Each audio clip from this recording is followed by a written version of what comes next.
guys, and welcome back to my channel. So if you're new to my channel, my name is Ysay, and here in my channel I upload travel vlogs every Tuesdays and makeup tutorials and hauls every Thursdays. So if you like my content, please don't forget to like this video, subscribe to my channel, and click that notification bell to keep you updated on my latest videos.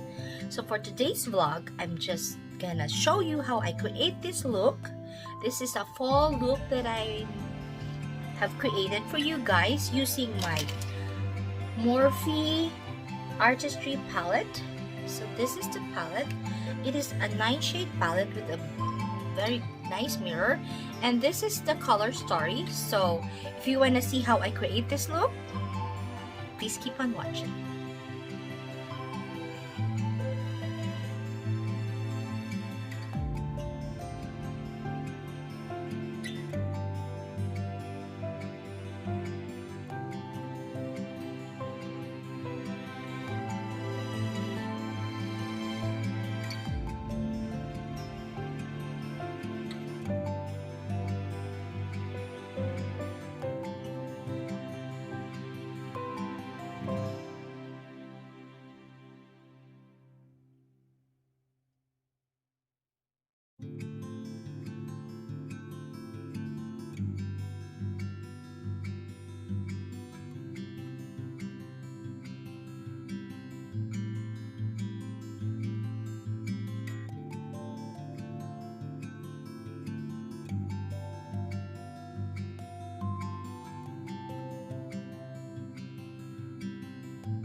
And guys, this is the final look using my Morphe Artistry Palette. So I'm gonna show you the palette, guys. So this is the palette. It is a 9-shade palette. It has a nice huge mirror. And this is the palette. It is a very nice full vibe palette. And I was digging on my makeup drawer, and good thing I find this palette to create this look. So let me know in the comments down below what you think about the look that I have created, because I really do like how the shadows were blending on my crease, and I really love the look that I have created. And I'm gonna show you guys the swatches. I have swatched it earlier. Actually, they don't have the names of the shadow. So these are the shadows of the palette. They are very blendable and pigmented. They are very creamy as well and very easy to blend on my eyes. So yeah, for sure you can create lots of neutral look and fall look using this palette. So I hope you like this tutorial, and if you do, please don't forget to leave a comment down below on what you think of the look. And if you do have this kind of palette, I would really love to hear from you guys. So this is all for my video today. Thank you so much for watching, and please don't forget to like this video, subscribe to my channel, and I'll see you on my next video. Thank you. Bye.